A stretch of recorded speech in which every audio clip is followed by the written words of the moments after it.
Are you excited for that? All right. Where were we? So tonight, this is part 2 of 4 of the topics that I plan on teaching. Jesus is a sacrificial lamb. We did that last week. Jesus as a Kinsmen Redeemer is what we're going to talk about tonight. Next week is the annual Harvest Fest, so you guys are going to have a break from me, and then we'll have 2 more weeks after that. So, like I said, last week we talked about sacrifices a lot, how they work, how Jesus was the supreme sacrifice, sacrifice once for all. And tonight we're going to kind of build on that when we look at the Kinsman Redeemer, which is described in the Old Testament. This was something that obviously comes up a lot in the Bible. It is something that we don't really have an American equivalent to, so I figured it was a good thing to talk about. And once again, theme verses for the whole thing. Jesus says in Matthew 5:17, "Do not think that I have come to abolish the law or the prophets. I have not come to abolish them, but to fulfill them." And Hebrews 10:1 says, "The law has but a shadow of the good things to come instead of the true form of these realities." So a lot of the stuff in the Old Testament points towards Jesus. This is definitely one of them. This is what I plan on talking about tonight. So tonight, I want to go over some Old Testament context, just Jewish general context of how, inheritance worked and land property rights. Kind of sounds boring, but it's actually interesting. What is a kinsman redeemer? Examples in the Old Testament, New Testament context, Jesus as our kin, all of that stuff. We have a lot to go through, like I said, so let's kind of jump right in. So let's start with some context. The way that Israel used to think about land and property is a lot different than we do today, okay? So their whole economic, political system is different than what we're used to. It's kind of like comparing capitalism versus socialism. This is like a whole third different thing. So fundamentally, there's some assumptions that, early church, Jesus time, there was context that, when they would read about redemption and redeemers and all that stuff that we might miss on. So hopefully going through all of this will help us just kind of pick up on those things when we're actually reading the Bible on our own. So if you remember, when the nation of Israel entered into the promised land, they divided the land between the 12 tribes of Israel. So Numbers 26, 52 through 54 says, "The Lord spoke to Moses, saying, 'Among these the land shall be divided for inheritance according to the number of names. To a large tribe you shall give a large inheritance, and to a small tribe you shall give a small inheritance, and every tribe shall be given its inheritance in proportion to its list.'" So as you can see, there's kind of a map over here. I did not draw this map. I found it on the internet. Credit goes to Ralph Wilson of JesusWalk.com. But these land rights were an extremely, extremely important part of Jewish culture. Each tribe had its rights to these different sections. It was obviously something they wanted to keep, right? I mean, this was the promised land that Israel looked forward to for so long, wandering the wilderness and all that stuff. So once they finally have taken this through, war, kind of a big, hard-fought thing, it was something they wanted to keep in the family, and it was something that God wanted to keep that way, right? From God's point of view, this land really was his. And we'll read a verse that says this in a minute. He was just kind of lending this land to the children of Israel in the same way that when God created the world, he entrusted it to Adam and Eve. They were kind of stewards of it. This land was the same deal with the children of Israel. They were just really stewards of the land. I feel like I'm breathing into this thing. I'm sorry. Maybe that's better. So, Leviticus chapter 25, 23 through 24. "You shall allow a redemption of the land." So, like I said, in God's eyes, the promised land was still his. He just let the children of this might seem weird, because obviously this is something we do all the time. But at the time, God didn't really want the land to be actually sold. All the Israelites would ever realize, this land was supposed to revert back to the original owners.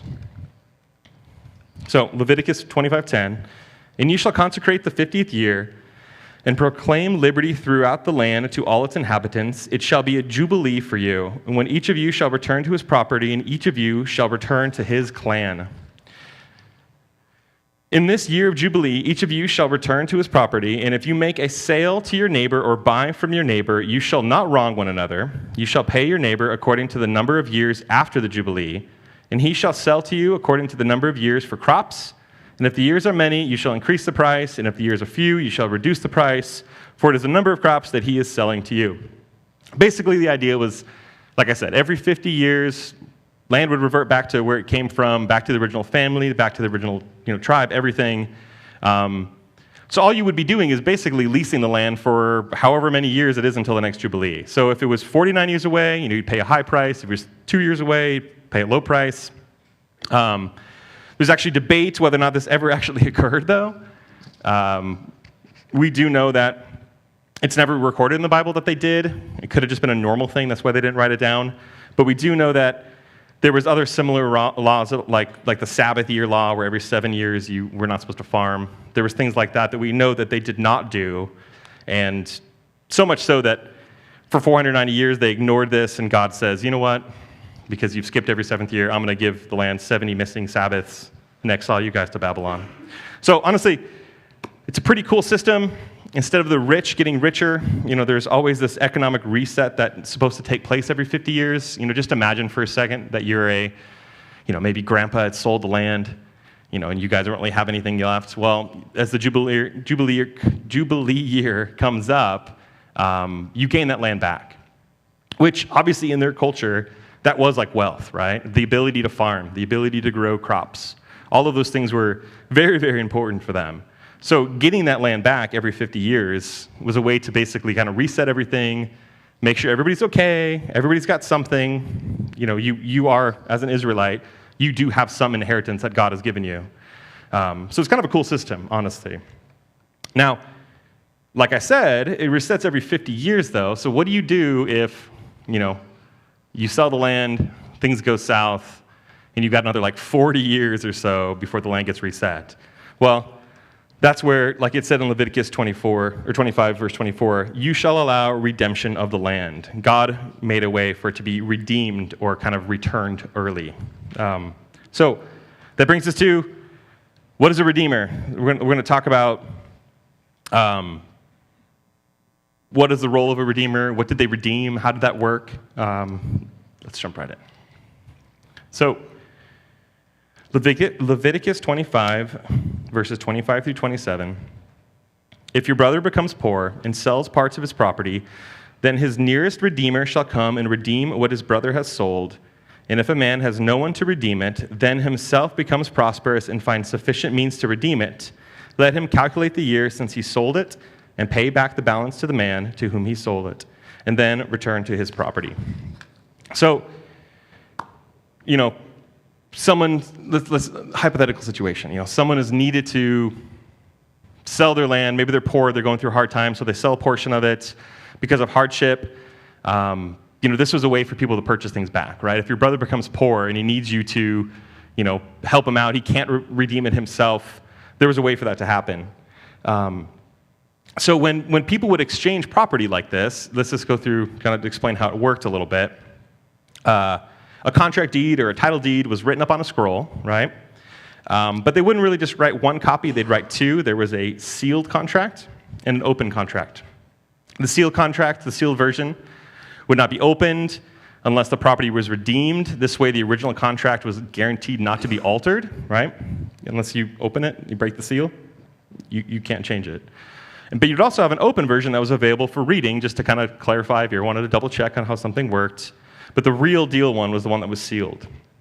And so, I'll show in a second, but when they would seal it, they would take these ropes and tie it around it, and they would take these clay, they're called bolas. It's almost like you think of like a wax seal. I'll show you a picture of what they look like. So here's some ancient ones that have been found. It's kind of interesting, kind of cool, if you guys can see very well. And they would take it, and here is it's actually like a recreation of one they actually found on the left-hand side. Kind of neat how they did that. Now, just because I found it and I thought it was cool too, the one on the right-hand side, this is a seal that they actually believe is Jeremiah's scribe from 605 BC. It's like, it says the guy's name, it says, whatever, it all matches up. So it's actually pretty cool. But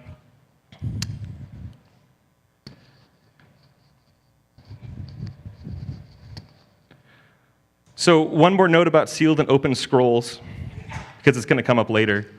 Sometimes they'd have a closed one like that where it was just one scroll, and they'd have a separate one for open.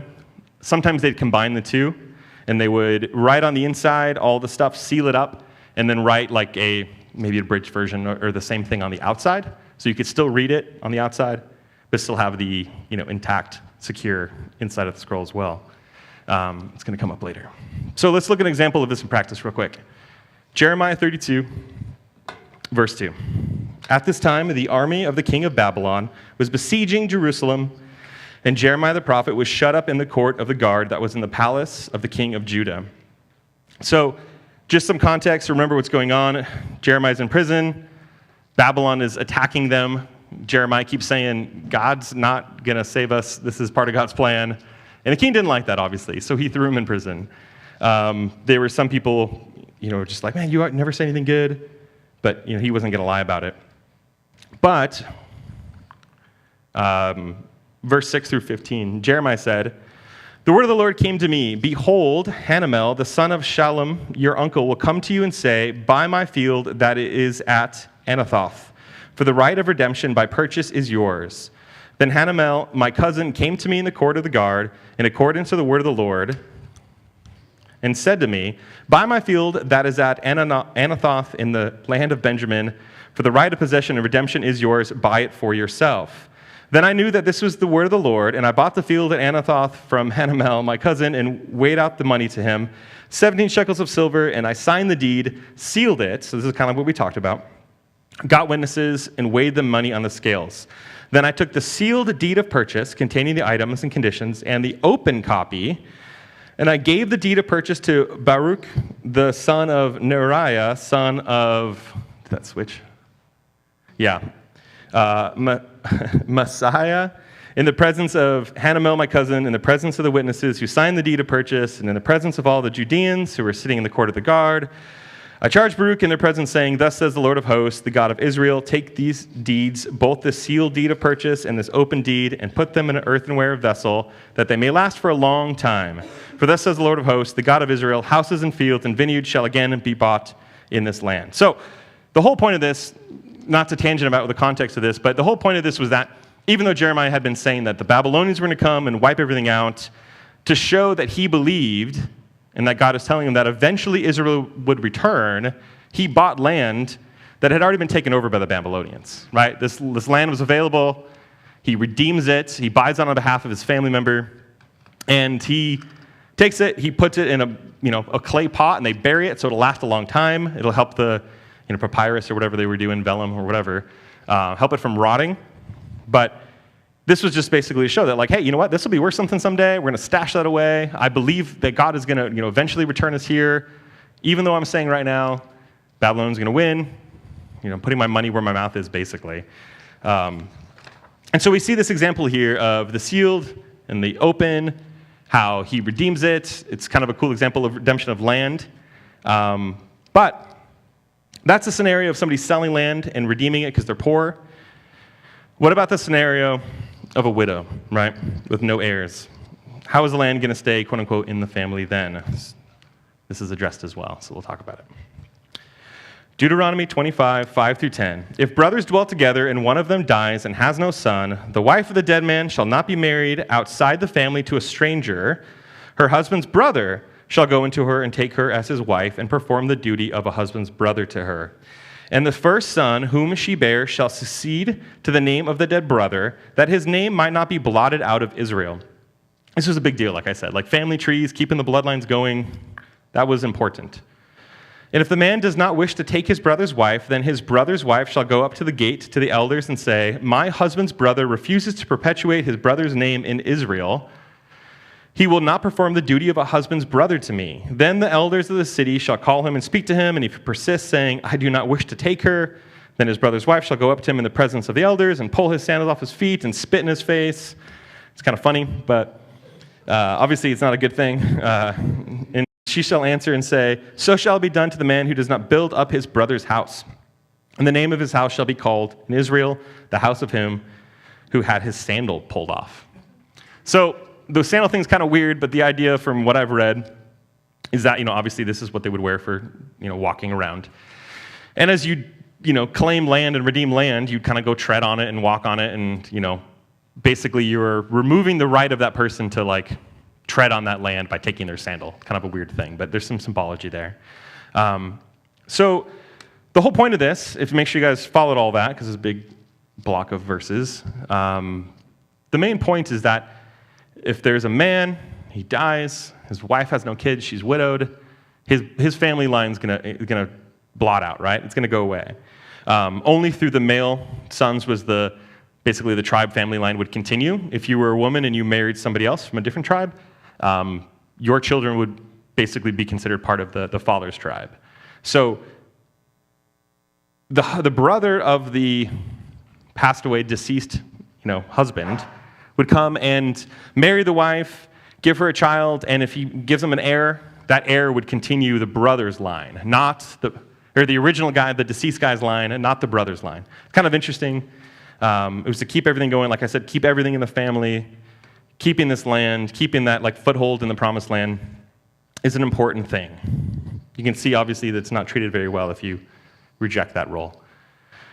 So let's look at some examples. Another example of this whole thing going down. This is actually one of my favorite sections of the Bible. So we got a lot to go through. This is probably a third of the study is what I'm about to jump into right now. So let's get in there. Ruth. So I'm sure a lot of you guys have heard this story. I'm going to try to do a quick, like, abridged version of it. Some jumping around, some paraphrasing. But let's jump right in. Ruth chapter 1, verse 1.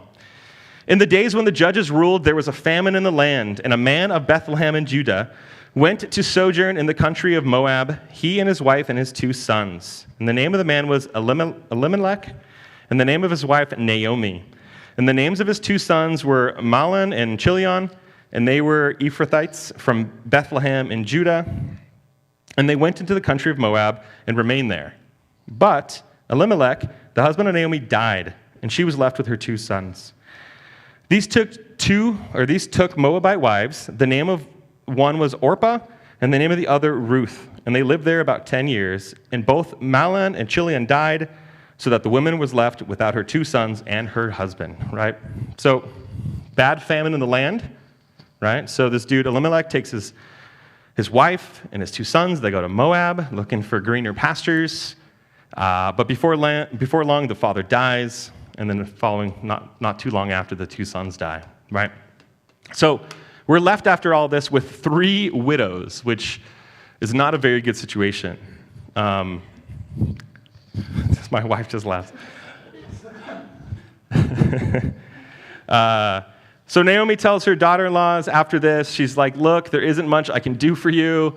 She actually says, I don't have any, there's no more brothers for you guys to marry, like we described earlier. And she's like, even I don't have a husband to make another brother. Like, even if I found a husband, you're going to wait, 18 years or whatever it is. Like, that's just, I'm going to go back to Bethlehem. You guys should just go back to your families. And don't forget what we just read. Under the Jewish law, they were not allowed to remarry outside the family. So she's like, if you guys come back with me, you guys are pretty much signing up for a life of just being a widow and begging with me. If you guys go back to your place, to your gods, to your laws, you can remarry and do whatever you want. No big deal. So Orpah decides to head back, but not Ruth. Ruth 15 through 18, and she said, see, your sister-in-law, this is Naomi, has gone back to her people and to her gods. Return after your sister-in-law. But Ruth said, do not urge me to leave you or to return from following you. For where you go, I will go, and where you lodge, I will lodge. Your people shall be my people, and your God, my God. Where you die, I will die, and there will I be buried. May the Lord do so to me, and more also, if anything but death parts me and you. And when Naomi saw that she was determined to go with her, she said no more. So, this is pretty awesome of Ruth, right? We think of Ruth as this love story, and it really is, obviously, but in more than one way. Ruth clearly loves Naomi. The life of a widow was not easy. It's a very patriarchal society. If you were a woman, there wasn't much she could really do financially. It really was just a life of being extremely vulnerable. So much so that there's actually a ton of verses in the Bible that warn about mistreating widows because, it was an easy thing to do, that these women were so vulnerable that people would take advantage of them, and it was messed up, and God's like, hey, you guys better not do that, right?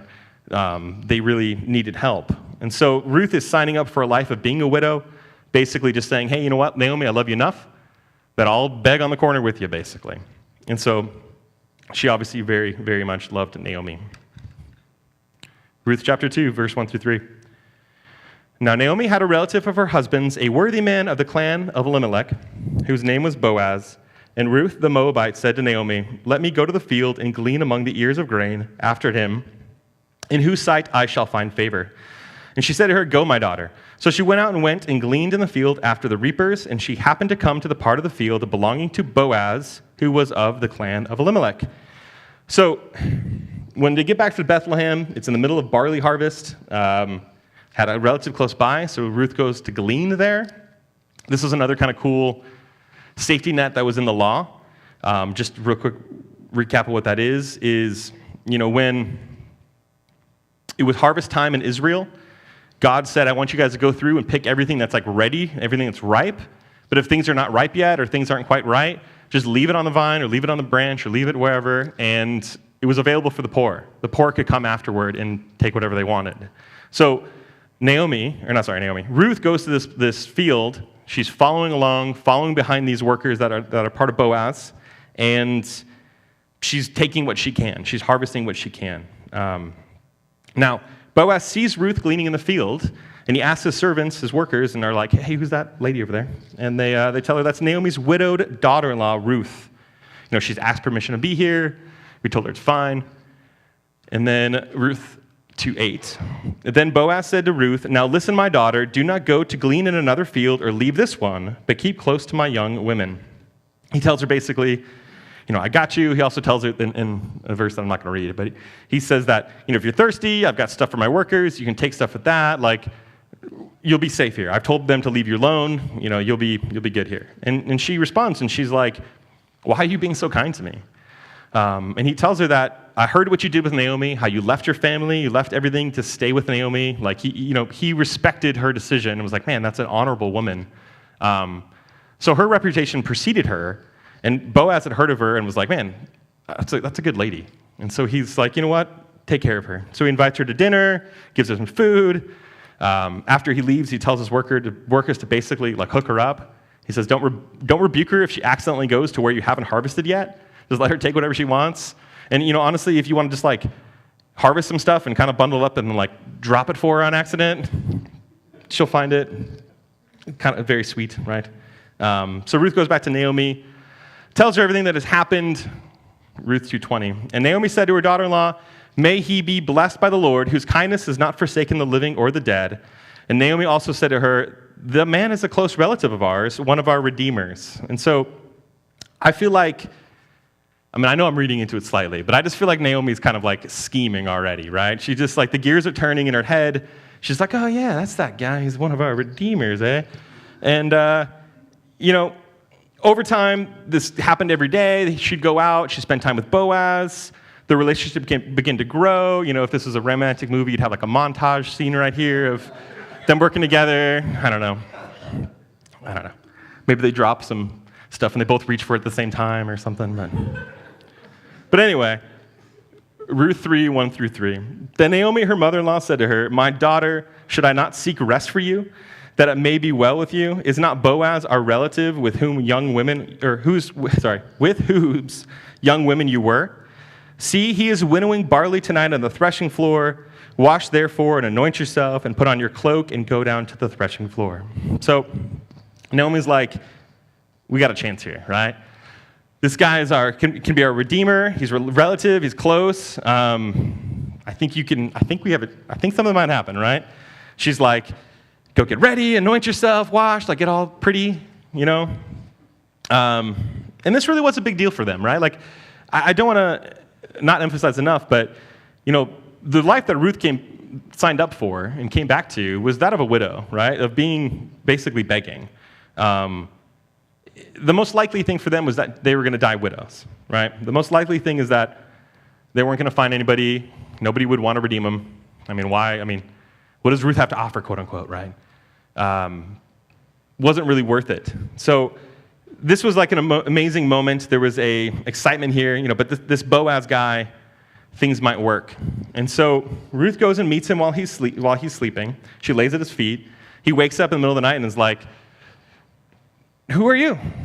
And she answered, "I'm Ruth, your servant. Spread your wings over your servant, for you are a redeemer." So this is pretty bold of Ruth. She just jumps right to the point. This literally is saying, "Hey, marry me," right? This is her proposing, quote unquote. Please do your job as a family redeemer, and come save me, right? Spread your wings over your servant. This wasn't an easy or simple request. This wasn't like a no big deal thing. This was a real commitment, and Boaz could say no. Boaz could be like, "No, I'll just get spit on, and you can take my sandal." Ruth 3, 11 through 13. "And now, my daughter, do not fear. I will do for you all that you ask, for all my fellow townsmen know that you are a worthy woman. And now it is true that I am a redeemer, yet there is a redeemer nearer than I. Remain tonight, and in the morning, if he will redeem you, good, let him do it. But if he is not willing to redeem you, then as the Lord lives, I will redeem you. Lie down until morning." So Boaz is flattered by the request. I'll be honest, at this point, he loves Ruth. It's pretty obvious from his actions, you'll see. But sadly, there's another guy that's closer in line, and he has like first dibs. It's kind of a weird, not what we're used to for a system, right? But he's got first dibs. The whole point was that the kin part of kinsman means family, right? This kinsman redeemer, it was the closest of kin, the closer the better. This other person, he gets first dibs. But Boaz is like, "Don't worry, I'm going to handle this tomorrow," which I respect that about him. He's not like, "Oh, I'll get around to it." He's like, "Tomorrow we will solve this thing." Either he says yes and you're not a widow, foraging for yourself anymore, and that's good, or even better, he says no and I get to be the one who does it, right? Ruth 4, 3 through 4. "Then he said to the Redeemer," so he finds him in town the next day. "Then he said to the Redeemer, Naomi, who has come back from the country of Moab, is selling the parcel of land that belonged to our relative Elimelech. So I thought I would tell you of it and say, buy in the presence of those sitting here," we're all elders together, "and in the presence of the elders of my people, and if you will redeem it, redeem it. But if you will not, tell me that I may know, for there is no one beside you to redeem it, and I come after you." And he said, "I'll redeem it." So Boaz tells the guy, he's like, "Hey, Naomi's selling her land. She came back. She's this widow. She can't really work this field or anything. She's going to plan on selling it. Do you want to buy it?" And the guy's like, "Sweet. Yeah, I'll buy it. More land. Cool." But there's a catch. Verse 5 and 6. "Then Boaz says, the day you buy the field from the hand of Naomi, you also acquire Ruth the Moabite, the widow of the dead, in order to perpetuate the name of the dead and his inheritance." Then the Redeemer said, "I can't redeem it for myself, lest I impair my own inheritance. Take my right of redemption yourself, for I cannot redeem it." So he's like, if you want to redeem this land, you got to redeem Ruth as well. And produce an heir, right? To perpetuate the name of the dead. Not only, suddenly this thing that looked like a good deal at first, like buying land, all of a sudden there was all these other, asterisks next to it. When it was just buying land, the guy was interested. But now that the land really wouldn't be his anyway, he was much less interested. Like he says, lest I impair my own inheritance.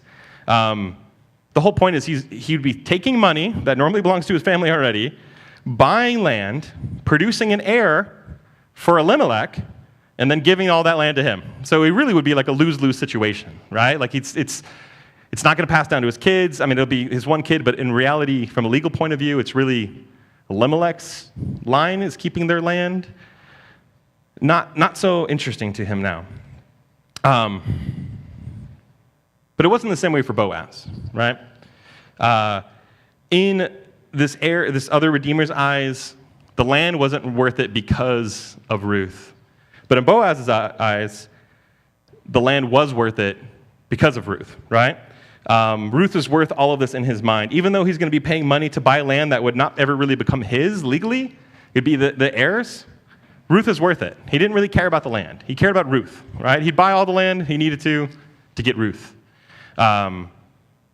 This child was going to be one that inherited all this stuff. And honestly, this is just super, super cool. It's obviously a great ending to this story, but there's so many parallels here, and we're going to talk about it coming up. But there's so many parallels with Jesus. It's just this awesome heart that Boaz is like, yeah, land, I don't care. I want the prize, right? I want Ruth. I want my bride, right? Super neat. And it's kind of really cool because, like I've been saying, that this child is going to be in Elimelech's line and not really his. And from a legal point of view, that was true. But at the very end of Ruth, we get a genealogy. And this genealogy starts at Boaz, goes through this heir that's legally not his, and ends up at King David, right? So from an all practical purposes point of view, even though legally this was not his own kid, Boaz now is remembered as this awesome guy who's the great-grandfather of King David. And so it's just one of those really cool things where it like worked out, obviously, in the end. So we've taken a look real quick at Old Testament redemption of land, redemption of bloodlines, all that kind of stuff. When we think Redeemer, we need to think of somebody who's coming in to kind of save the day, someone who cannot save themselves. Oh gosh, what did I do? Got it. Struggling today, huh? So what does all this have to do with Jesus? Titus 2:13 through 14. Waiting for our blessed hope, the appearing of the glory of our great God and Savior Jesus Christ, who gave himself to us, for us, to redeem us from all lawlessness and to purify for himself a people for his own possession who are zealous for good works. And then Galatians 4:4 through 5. God sent forth his Son, born of a woman, born under the law, to redeem those who were under the law, so that we might receive adoption as sons. So we're told here, and these are just a couple examples, there's a lot more in the New Testament, and I'll show you some more coming up, but this should kind of answer, we should ask the first question is Jesus our kin, right? Can Jesus be this thing? And in Galatians 4 through 5, it says that God sent forth his Son, born of woman, born under the law, right? Jesus was born a human being. He was born a man. This is one of those things that, people might ask, like, why did God come down to the planet as a human being? And, the first obvious example is that so he would have the ability to die, right? He needed to be able to take on mortality. But another more important, maybe not more important, but another important reason is that he would be born like us, humans, under the law, that he could be this kin to us, right? He could be our kinsman redeemer, our family. He was one of us, right? That was one of the requirements of the Redeemer. Nobody could just choose to be Redeemer. It had to go through a certain level of family first. The closer, the better. And as a human being, Jesus is our closest relative that is able to redeem us, right?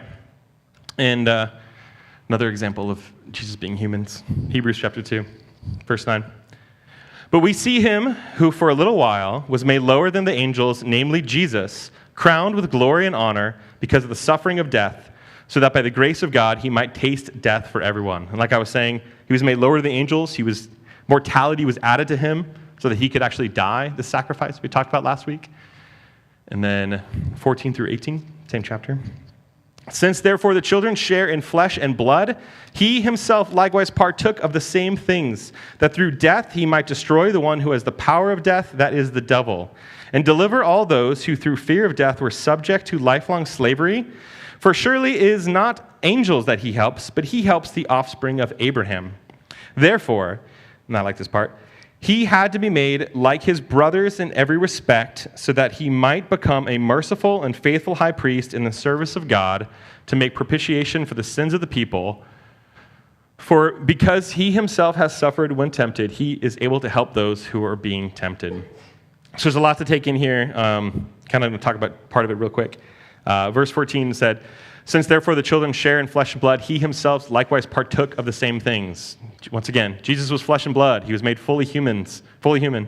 And 17 said, therefore he had to be made like his brothers in every respect, so that he might become a merciful and faithful high priest in the service of God. Made like his brothers, right? This is the kin part. Jesus was made to be our kin, our family, so he could fulfill this role.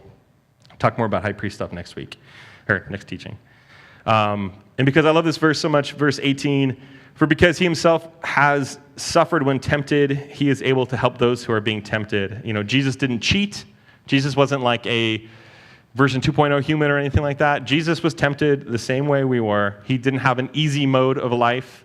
It was just the same for us, but he did not sin, right? He was able to overcome that temptation.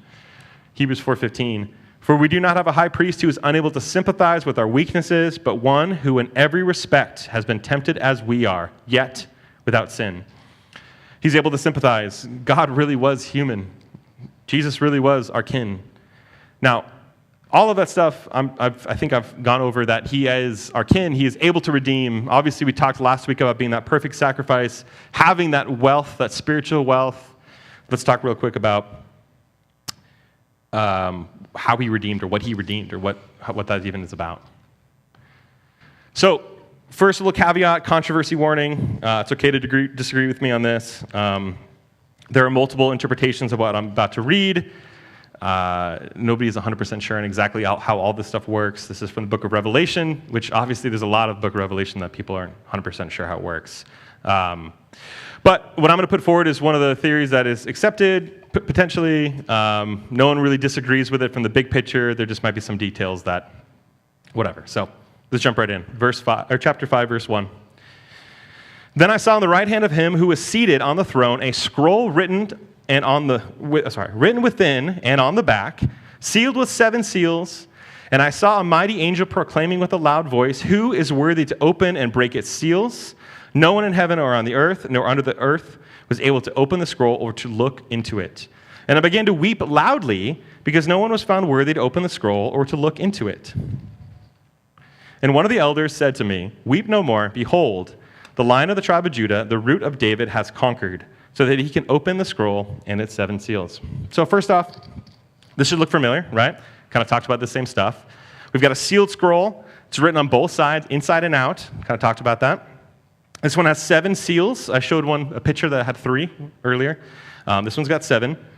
So this appears to be some sort of legal document. And this is where there's some debate, right?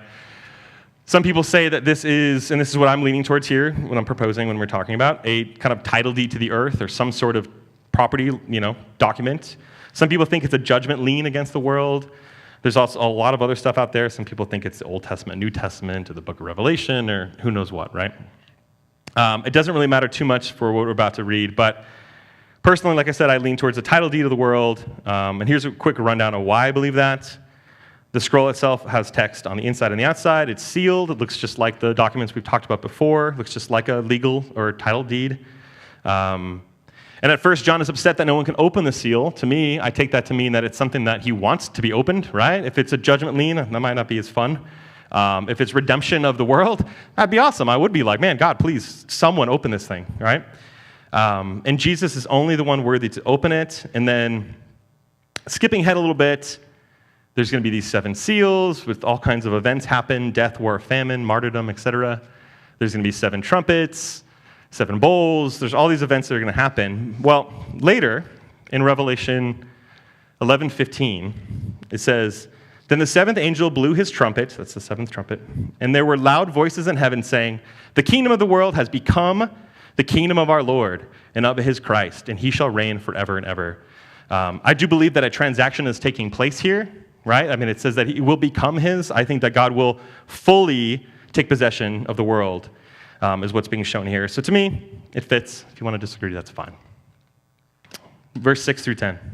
And between the throne and the 4 living creatures, and among the elders, I saw a lamb standing as though it had been slain, with 7 horns and with 7 eyes, which are the 7 spirits of God sent out into all the earth. And he went and took the scroll from the right hand of him who was seated on the throne, and when he had taken the scroll, the 4 living creatures and the 24 elders fell down before the Lamb, each holding a harp and golden bowls full of incense, which are the prayers of the saints. And they sang a new song, saying, worthy are you to take the scroll and open its seals, for you were slain, and by your blood you have ransomed people for God from every tribe and language and people and nation, and you have made them a kingdom and priests to our God, and they shall reign on the earth. So anyway, whatever the scroll is, the important thing here is that, Jesus is acting as that kind of redeemer, right? He's following that mold. He's ransoming here. He's worthy of paying the price. And then, like it says in verse 6, it says, I saw the Lamb standing as though it had been slain. We talked about that last week, but Remember, Jesus gave himself as that price. And then in verse 9 it said, "Worthy are you to take the scroll and open its seals, for you were slain." Just as the Kinsmen Redeemer in the Old Testament would pay the price, restore what was lost, save the brethren, Jesus does the same thing, right? Paying that price, restoring what's lost, saving the brethren. And looking back to Ruth and Boaz, like we talked about before, the first potential redeemer, wasn't willing to marry Ruth to gain the land. Ruth was such a negative that he didn't want the land. But it was the opposite of Boaz, right? His love for her was enough that he was willing to buy land they didn't really care about just to get what he really wanted, which was her. Once again, Jesus is the same way. Here's a parable from Jesus that describes the kingdom of heaven. And this is another one that there's some debate exactly what this means, but verse 13:44. "The kingdom of heaven is like treasure hidden in a field, which a man found and covered up. Then in his joy, he goes and sells all that he has and buys that field." So this man, wanted the treasure so much that he sold everything to buy the field to get that treasure, just like Boaz wanted Ruth so much that he bought the field to get Ruth. Sounds familiar to me. John 3:16, "For God so loved the world that he gave his only son, that whoever believes in him should not perish but have eternal life." It's that same heart, right?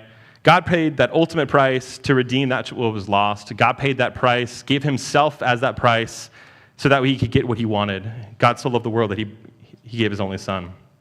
So, summary, we are actually doing really good on time.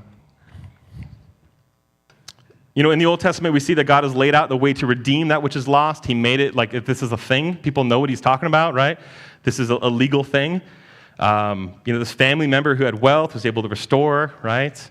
In the New Testament, we see the same thing, that Jesus is that ultimate redeemer who has that ultimate, spiritual wealth and is able to restore on our behalf because we have nothing, right? So we're going to end there. Just a reminder, next week is Harvest Fest, and then after that, there's 2 more teachings talking about high priests and talking about kings. So let's stop and pray real quick, and then we will be done. Dear Lord, I thank